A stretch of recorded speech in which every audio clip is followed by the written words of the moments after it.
going on? How you doing? Good.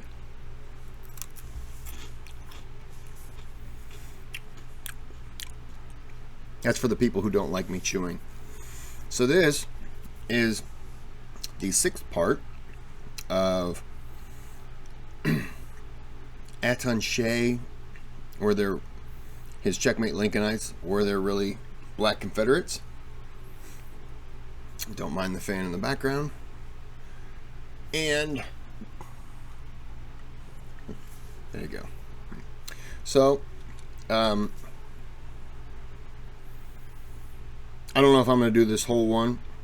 I might break it into 2 because time-wise and all that fun stuff. Video. Sure shaping up to be a grand old Christmas time. Much better than the Christmas of 1862. All I got that year was dysentery. And in the spirit of the season, I got you something. Dysentery. It's not a bomb, is it? No, no, no. It's a throwback to the old days. You remember, Christmases during the war. I know we normally give you Federals good Southern tobacco, but I heard you quit smoking recently, so... Wow, it's nicotine gum. That's actually really sweet, thank you. You know, I actually got you something too. It's way better than that chicory crap you guys drink.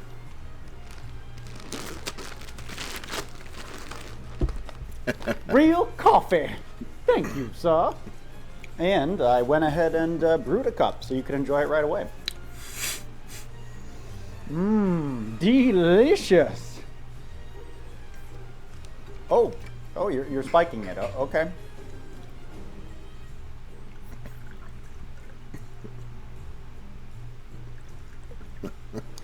So that's a lot of booze. The whiskey purifies the excrement from the coffee. Much healthier that way. The whiskey purifies the excrement.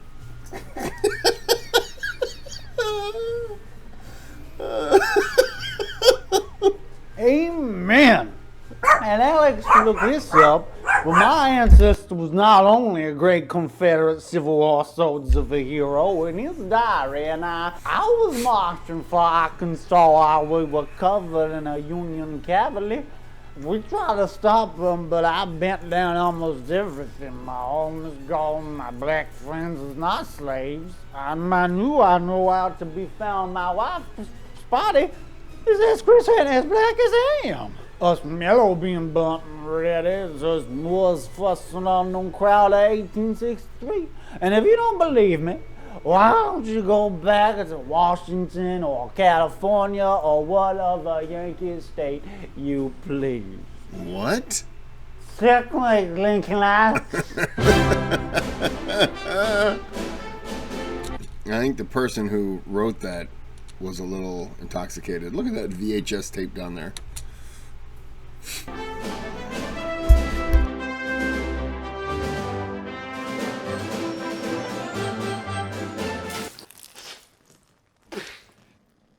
Come on, buddy. Sober up.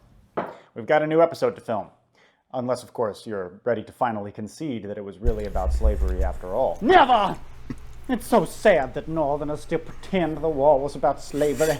They never want to talk about the tens of thousands of blacks who signed up to fight in the Confederate Army. Well, I don't know about Northerners, but historians have been perfectly willing to talk about black Confederates ever since that myth first originated in the 1970s. And they're in agreement. As the venerable Civil War historian Gary Gallagher put it, the Black Confederate movement, which, as I said earlier, is demented, is an effort to get the Confederacy right on race retrospectively. And you just need to stop that. Anybody who's trying to do it, just stop it. Stop it right now. That historian is... The only way I would say that there were black Confederates is if there were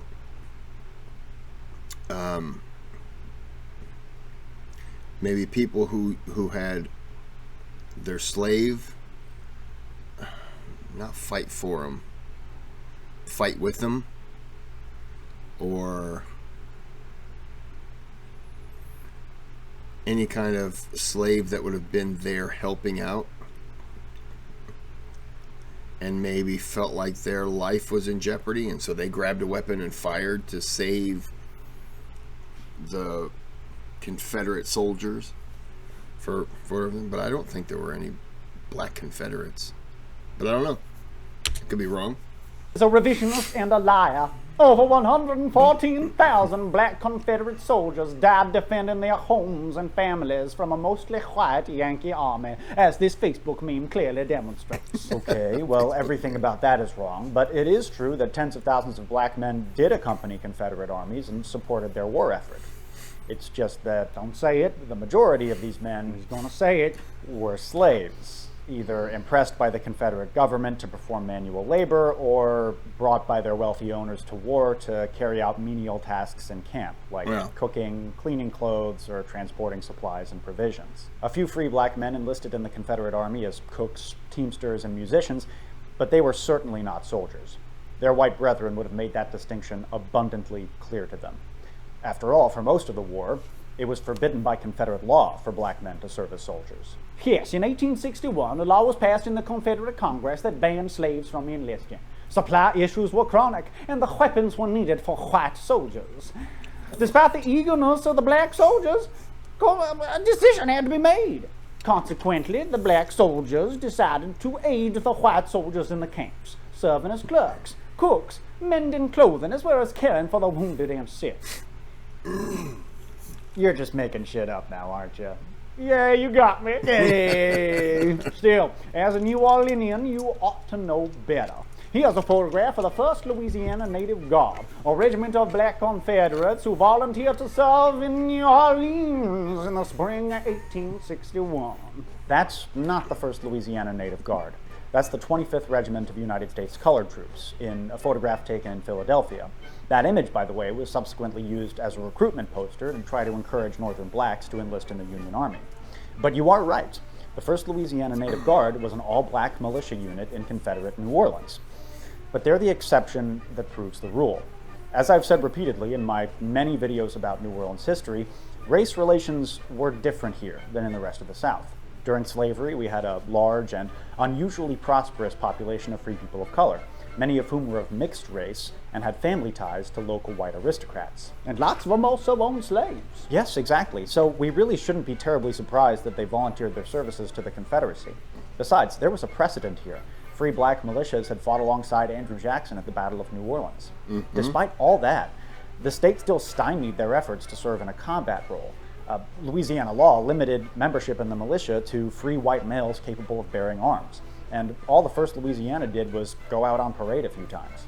And though surviving a New Orleans parade can often make you feel like a combat veteran, this unit never saw any real action. They were quickly disbanded by the state government, only to be reformed in April of 1862 when the United States Navy was threatening New Orleans. But after Confederate General Mansfield Lovell abandoned the city, the 1st Louisiana gave up without a fight. Interestingly, those same men then offered their services to Benjamin Butler, the military governor of the Union occupiers of New Orleans. As Butler's biographer James Parton explained, So General Butler called on Africa, not upon the slaves, but upon the free colored men of the city, whom General Jackson had enrolled in 1814. He sent for several of the most influential of this class, and conversed freely with them upon this project. He asked them why they had accepted service under the Confederate government, which was set up for the distinctly avowed purpose of holding in eternal slavery their brethren and kindred. They answered that they had not dared to refuse, that they had hoped, by serving the Confederates, to advance a little nearer in equality with whites, and that they longed to throw the weight of their class into the scale of the Union, and only asked an opportunity to show their devotion to the cause with which their own dearest hopes were identified. The general took them at their word. though General Butler took these guys at their word, we probably shouldn't. The mixed-race free people of color of New Orleans had always viewed themselves as superior to and distinct from slaves and full-blooded blacks. So I would think, in a way, especially in the South, any free black person would think they were higher on the scale. I'm sorry, let me stop cutting my head off. They would probably think they were higher on the scale, on the totem pole, than a slave would be, which would probably be no different than, and it just slipped my mind.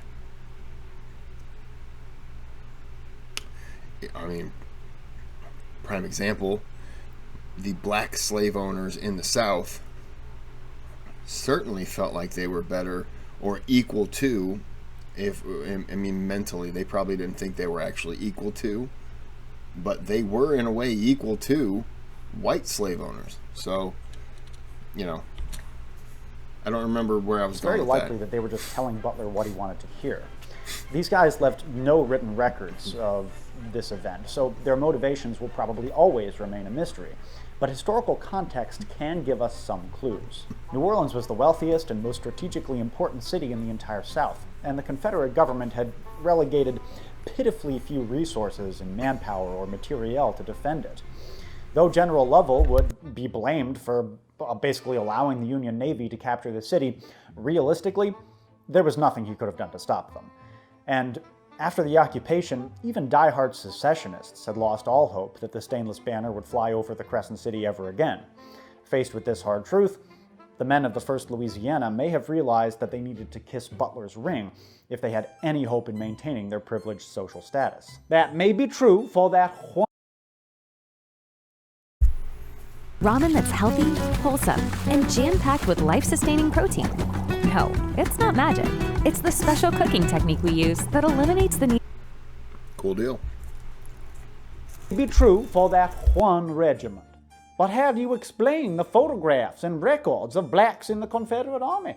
Don't that prove beyond a shadow of a doubt that the army of our great and glorious Confederate States was as diverse as a college admissions photo? For instance, here we see Sergeant Andrew Chandler of the 44th Mississippi Infantry, together with his family servant Silas. As you can see, Silas is armed and wearing a uniform. And look at how closely the men are sitting. Their legs are touching. How can you deny the existence of black Confederate soldiers when faced with this overwhelming evidence? Let's get one thing straight here. Silas Chandler was a slave. Not a servant, a slave. That photograph was probably taken in August of 1861. Andrew Chandler, the 17-year-old son of a wealthy plantation owner, had just enlisted as a private in the Confederate Army and decided to take Silas with him to war. The weapons they're holding are almost certainly studio props. That's what I was saying. I'm sure that there were a lot of black people present at camp and stuff like that, but I'm sure that they would have, and I hate to say this, but they belonged to so-and-so soldier. Or look at it like George Washington going to Philadelphia to be the first president. He was swapping out his slaves just short of 6 months, because the rule was if you were a slave in Philadelphia for 6 months, you became free. So he's shuffling them out. We can look at it and say, well, it's a dick move today, but back then it was different life. It's garbage, but it was common for young volunteers after enlisting to have tough guy photos taken of them. It was also common for plantation owners to take a slave or two with them to war. Many of those slaves wore some kind of uniform, just as they had done in the Mexican War. But you are right about one thing, Johnny. Their pose is unusual. Most soldiers who were photographed with their camp slaves place themselves in positions of unquestionable dominance. This one definitely feels more buddy-buddy. yeah. Exactamundo. This is because they were the best of friends. I would say you're probably looking at a guy, slave, probably about the same age, grew up together, even though the one knew that they both understood at that time there was a hierarchy. They probably really just got along well. Of course, the slave Silas could have just been going along with it, because going along was a lot better than resisting and getting whipped or being sold or shipped off to what were the sugarcane plantations in I don't remember. You went there, you saw work to death. Silas was free to travel from the plantation in Mississippi to wherever Andrew was. Andrew wrote home on the 31st of August, 1862. Yeah. Sorry. Andrew was 15 years old. Silas was nearly 17.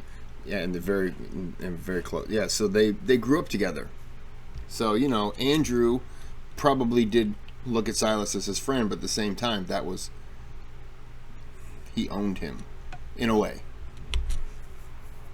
That the Federals might take Silas. I greatly fear another raid. Don't let them catch Silas. Be sure to write when Silas gets home.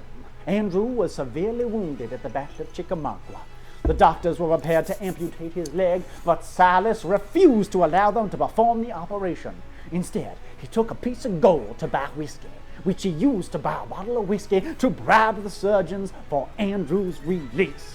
He carried his master on his back and loaded him onto a boxcar bound for Atlanta and better medical care.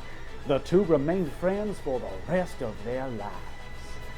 Interesting. Well, that's bullshit, but it is true that after Andrew was injured at Chickamauga, Silas helped him get back to the family farm. Because he loved him. He may have. Well, maybe. We don't know for a fact that he didn't.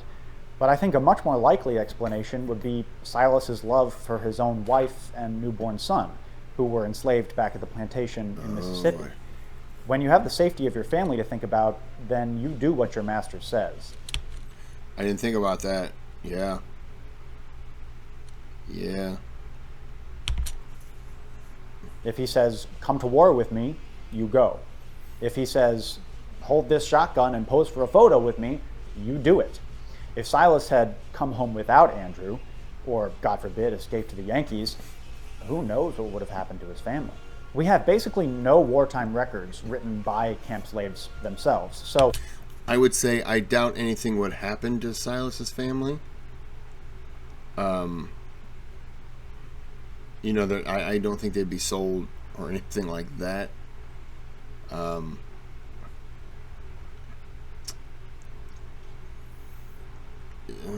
well. No, I don't think they would be sold. My opinion, they wouldn't be sold. They would be held on to lure Silas back. And, you know, hey, look, no harm, no foul. You come back. But they wouldn't want to risk him running away again next time with his family. I don't know. Everything we know about them is filtered through the perspective of their masters. And even though stories of faithful slaves firing at Yankees or carrying their wounded masters back to safety were incredibly popular in Confederate newspapers, any close reading of our sources reveals that these masters were downright deluded about the extent of their bondsmen's loyalty. Camp slaves ran away all the time, especially when the Confederate Army was in enemy territory or operating in close proximity to United States forces. In the summer of 1864, during Jubal Early's raid of Pennsylvania, the slave of one Captain Robert Park escaped. Park later wrote that he must have been enticed away or forcibly detained by some Negro worshiper, as he had always been prompt and faithful, and seemed much attached to me. Like, it never occurred to this man that his slave may have just been feigning his affections, biding his time, waiting for an opportunity to get the fuck out of there. You're derailing the conversation, Billy Yank. I don't deny that there were camp slaves. What I'm saying is that there were also black Confederate soldiers. Extraordinary claims require extraordinary evidence. Oh, I have evidence. Namely, the many photographs of black rebels at veterans events after the war. We even have records of their pensions. Yes, in the early 20th century, some former camp slaves did receive state pensions. But if you're going to use those pensions as evidence for the existence of black Confederates, then you're in for a shock. The pension applications make it very clear that these former camp slaves were not considered veterans, with lines like, "What was the number of the regiment in which your owner served?"